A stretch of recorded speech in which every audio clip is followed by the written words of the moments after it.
आज ईद के पहले दिन ही जहां लोग एक दूसरे को ईद उल अज़हा की मुबारकबाद दे रहे हैं, ऐसे में वंचित बहुजन अघाड़ी के जिम्मेदारान को ईद की मुबारक से ज़्यादा लोगों के फ़ोन शहर के वार्ड नंबर 11 गली नंबर 16 इलाके में ठप पड़े हुए मसाइल को लेकर किए गए।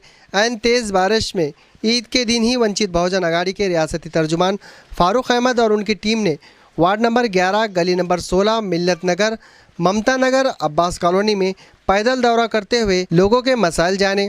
मिल्लत नगर इलाके के लोगों ने बड़े दुख भरे अंदाज में इनके वार्ड के मसाइल से वंचित बहुजन अघाड़ी के जिम्मेदारान को वाकिफ करवाया। लोगों ने शिकायत की कि वो पिछले 30 से 35 वर्षों से इन्हीं इलाकों में रिहाइश पजीर है, लेकिन ना इनके वार्डों में सड़कें पक्की तामीर की गई और ना ही ड्रेनेज लाइन के मसाइल को हल किए गए। लोगों ने शिकायत की कि शहर के ऐसे कई इलाके हैं जहां एक भी घर आबाद नहीं, लेकिन वहां की सड़कें पक्की और मजबूत बनी हुई है। मिल्लत नगर ममता नगर इलाके में लोग पिछले 30 बरस से रिहाइश पजीर है होने के बावजूद भी उन इलाकों के बुनियादी मसाइल को हल नहीं किया जा रहा। वंचित बहुजन अघाड़ी के रियासती तर्जुमान फ़ारूक अहमद ने लोगों को यकीन दिलाया कि वो बल्दिया उज़्मा के कमिश्नर से इस वार्ड के मसाइल से वाकिफ़ करवाएंगे।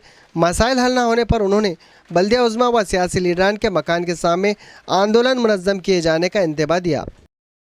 बना के हमारे घर के सामने छोड़ दिए। गिरो मरो कुछ भी करो, क्या दिक्कत। अच्छा, ये वाला? हाँ, ये वाला बहुत स्पीड में होगा। रोड बने जा रही थी, खबरा बने गए हमारे घर में, बच्चे गिर रहे मर रहे, कोई पूछने आल नहीं। पानी देते, पानी में बच्चे डूब रहे बोले बचाओ भाई, डूब गए पीछे पानी आए। ठीक है, होगा उनका काम, निकल गया बाजी आपा बाजी और ठमाकू। कब रहता हूँ एक बार इलेक्शन के टाइम, तो तुम एक बार ही ये हालत क्यों याद नहीं रखते थे? बहुत बार बोलते, मस्जिद में बड़ी से उठा के लाई थी मैं इतने पानी में। क्या वो तो 5 साल क्या अभी 10 साल पहले लेके गई थी मैंने, उठा के मस्जिद में नहीं मैंने गई थी। बताई तो बोले अरे बाप नहीं, आप तो बोले नहीं हम लोग रह रहे, मैंने बोली आओ चलो। खंबे नहीं यहाँ पे, कुछ नहीं, क्या नहीं। लाइट के खंबे नहीं है? लाइट नहीं है गली में? वो उधर से है खंबे, उधर है खाली, ये गली में नहीं है। ये गली में खंबे में बहुत बार बोली। हाँ, खंबे ला आओ ले आओ ले। 30 साल से लोग रह रहे हैं और उनके इलेक्शन कार्ड है, वोट भी डालते हैं। तुम भी वोट डालते हुए आ रहे शुरू से डालते आ रहे। तो जो खड्डे कर दिया, जो रास्ते नहीं बनाए, उनको जोड़ दे रहे। अब तो क्या करेंगे जी? बनाते बोले आते, मीटिंग में लेते, प्रोग्राम करते, सब करते। हम कल बनाते हैं, उसकी कसम हम घर बनाते, उसकी कसम। अच्छा, खतमा भी खा लेते। 15 साल से तुम झूठे खतमा सुनते हुए आ रहे खाली। तुम्हारा रिएक्शन दो ना, तुम जो वर्क करता, तुम्हारा जो काम निकालता, उसको वोट देने का ना। टिक्के रहो खाली आप। सबको देंगे नहीं, शेरानी को नहीं, हबीब को नहीं, हम ये सब 3-4 लोग हम वोटिंग नहीं करेंगे। अच्छा, टिक्के रहो मगर।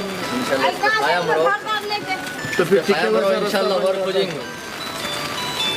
कुर्बानी है, कोई रिश्तेदार यहाँ आने के लिए तैयार नहीं। और इसी वक्त में लाइट नहीं रही तो रही बार वो ये आने जाने की बहुत परेशानी है।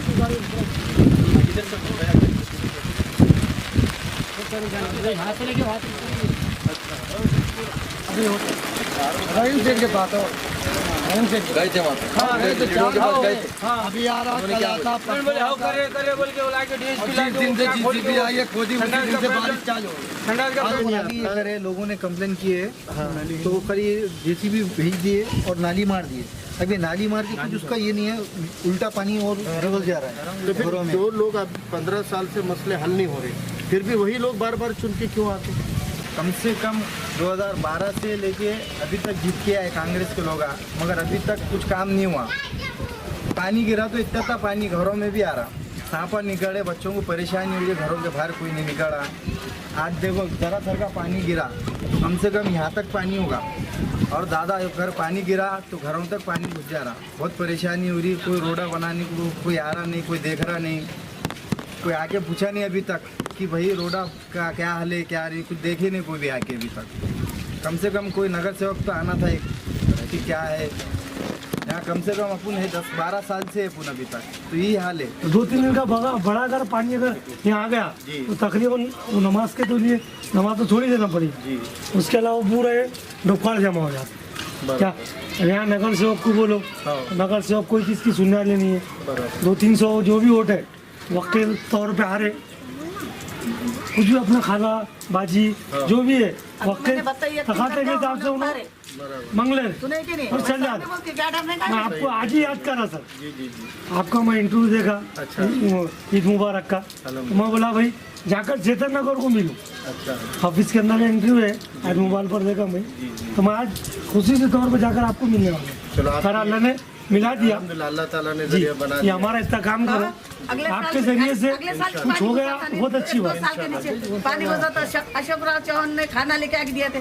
हमने बोले भाई इतने पानी में डूब रहे थे, हम अब जावेद ने बुलाया तुम्हारा खाना लेके ये थे, हमारे ऐसे गरीबों को आपके निवेदन से अगर हो गया ये गली का तो बहुत अच्छी बात। ये यहाँ कोई चीज की सुविधा नहीं है, न लाइट है, न खंबे है, न रोड है, न ड्रेनेज है, न कोई चीज की सुविधा नहीं। कल ही हम कमिश्नर साहब को मिलके पूरे हालात जो है बता के उनको दबाव डालते हैं। हमारा काम आवाज उठाना है, दबाव डालना है, तुम इसके आवाज उठाते बावजूद और नहीं पीछे हम करें। उठाते। बस तुम अगर साथ दिए ना नहीं, तो बिल्कुल, इंशाल्लाह बिल्कुल। हम आपको गारंटी कि आज ईद उल जुहा, ईद उल अजहा, ये सब लोग हम कुर्बानी की ईद बड़ी खुशियों से मना रहे हैं, कुर्बानियाँ दे रहे हैं, गोश्त तकसीम कर रहे हैं। लेकिन कल रात से जो बारिश हो रही है वो रात की बारिश की वजह से आज दिन में भी जो बारिश मुसलसल चल रही है, यहाँ पर मिल्लत नगर के एरिया में लोगों के घरों में पानी बह गया है। हमें पिछले 4-5 दिनों से भी कुछ लोगों के फ़ोन आए थे और तब न्यूज़ मीडिया ने अच्छा इशू उठा लिया था, इस वजह से हमने मुनासिब नहीं समझा कि हम आएँ। लेकिन आज सुबह से मुसलसल हमको मुबारकबाद के फ़ोनों से ज़्यादा शिकायतों के फ़ोन आ रहे थे, तो हमने सोचा कि जब लोगों की ये तवक्को है कि हम उनके हालात को देख लें, अभी ईद के दिन भी वो जितने बर्बाद हालात के अंदर बदहाली में वो अपनी ईद मना रहे हैं, ये अपनी आंखों से देखें ताकि हम प्रशासन तक आंखों देखा हाल बता पाएँ। इसलिए आज हम इन लोगों को जब आकर मिले तो हमने देखा कि लोगों के घरों में पानी जा रहा है, लोगों को बकेटों से मग्गों से पानी बार बार फेंकना पड़ रहा है। इधर बद जानवरों का राज है, यानी यहाँ ऐसे मान लो कि हर घर 2-4 घर के पीछे एक बद जानवर को कैप्टन बना के छोड़ा गया है प्रशासन ने, और वो वहाँ पर पूरा उनके मोहल्लों में घरों तक घुस जाते हैं। और यहाँ तक कि यहाँ पे मस्जिद के अतराफ में भी ये बदहाली है और बद जानवरों की जो तकलीफ़ है वो बड़ी यहाँ पर मुसीबत बनी हुई है। रास्ते बारिश के मुंह पर लोग बता रहे हैं कि ड्रेनेज के लिए गड्ढे खोदे गए थे, इस वजह से जो रास्ता था वो भी बर्बाद हो गया और इतने कीचड़ में यहाँ पर लोगों को आने जाने की तकलीफ़ें हैं, लोगों को बाहर निकलना मुश्किल हो चुका है। अगर चंद घंटे की बारिश भी होती है तो इन लोगों के लिए 2-2, 4-4 दिन तक उनकी ज़िंदगी बदहाल हो जाती है।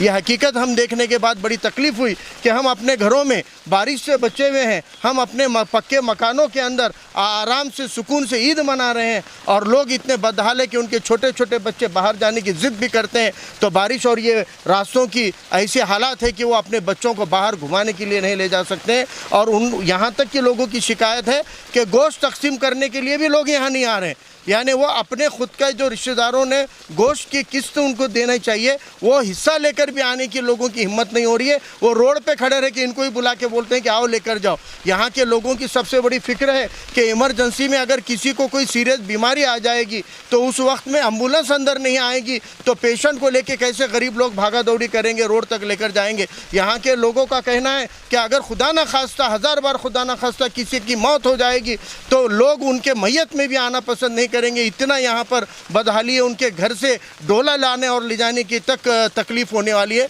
तो ये लोग बड़े गुस्से में हैं। यहाँ पर इस इलाके को, इस एरिया को बड़ा प्यारा नाम दिया गया था मिल्लत नगर, लेकिन प्रशासन और यहाँ पर चुन के आए हुए लोगों ने इसको किल्लत नगर बना दिया है। मैं चाहता हूँ कि अशोक चौहान साहब ने उर्दू को घर तो दे दिया, लेकिन जिनको घर में लोग रह रहे हैं वो बेघर, घर में रहते हुए बेघर कैसे होते हैं, वो पालक मंत्री अशोक चौहान ने आकर देखना चाहिए। उनको देखकर लोगों ने वोट दिया है। लोगों का कहना है कि हमने नगर सेवकों को देखकर वोट ही नहीं दिया। अशोक चौहान साहब का बयान था, मोहल्लों में आके उन्होंने भाषण में कहा कि उनको देखकर वोट मत करो, मुझे देखकर करो। तो जब अशोक चौहान साहब को देखकर अगर लोगों ने वोट किया है तो लोगों की तवक्को अशोक चौहान साहब ने ही ये विकास को यहाँ पर आकर देखना चाहिए। एक बार वो ईदगाह को आते थे, हर साल लोगों को ईद मिलने आते थे। 2 साल से ईदगाह पे ईद की नमाज नहीं हो रही है, तो अब कम से कम एक बार मिल्लत नगर में तो आकर जाओ। आपको यहाँ पर एक एरिया में सिर्फ आ जाओगे, ममता नगर के एरिया में आ जाओगे, मरकज़ के आतराफ में अगर आ जाओगे तो आपको पता चलेगा कि आप जो विकास की डींगे हाँकते हो, आप जो तरक्की की डींगे हाँकते हो, वो कितनी बड़ा फरेब है, कितना बड़ा झूठ है, ये आपको यहाँ आने के बाद दिखेगा। इसलिए मेरी प्रशासन से ये विनती है, आने वाले कुछ दिनों के अंदर, एक हफ्ते के अंदर ये लोगों के मसलों को आप कुछ तो टेम्पररी सोल्यूशन दो, मुरुम डालो, रास्ता कुछ भी तरीके से बनाओ। अगर ये एक हफ्ते में नहीं बना तो इस इलाके के लोगों को लेकर यहाँ पर नहीं तो महानगर पालिका की बिल्डिंग में, कमिश्नर साहब के बिल्डिंग में, अशोक चौहान साहब के बंगले पर ये लोगों के रहने का इंतजाम करने के लिए वंचित बहुजन आघाड़ी को आंदोलन छेड़ना पड़ेगा। और अगर इनको इस बदहाली में आप रखना चाह रहे हैं तो हम इनको इस बदहाली में नहीं रहने देंगे, इस मोहल्ले से निकाल कर लाएंगे और आपकी इमारतों के अंदर इन लोगों को दाखिल करा के रहेंगे। ये मैं एक चैलेंज यहाँ पे प्रशासन को भी और पालक मंत्री को भी इंशाल्लाह करता हूँ कि हम इन लोगों के लिए कुछ ना कुछ 8 दिन के अंदर अगर मसले का हल नहीं निकला प्रशासन की तरफ से तो हम इन लोगों को इनके बंगलों में लाकर बिठाएंगे।